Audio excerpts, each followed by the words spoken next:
நான் திருநெல்வேலி ஃப்ரெண்டு கூப்பிட்டாங்கன்னு வந்தேன். மேலே பாலத்து மேலே வந்தேன். ஃபஸ்ட்டு ஒருத்தர் 2 பேரும் வந்தாங்க. வந்துட்டு கேட்டாங்க பழம் கிடையாது பழம் கிடையாதுன்னு.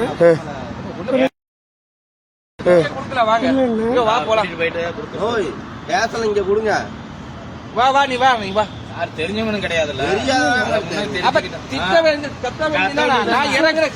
சொன்ன நினைப்பாங்க யாரா இருந்தாலும் போதையில ஏதோ பண்ணிட்டு இருக்காங்க.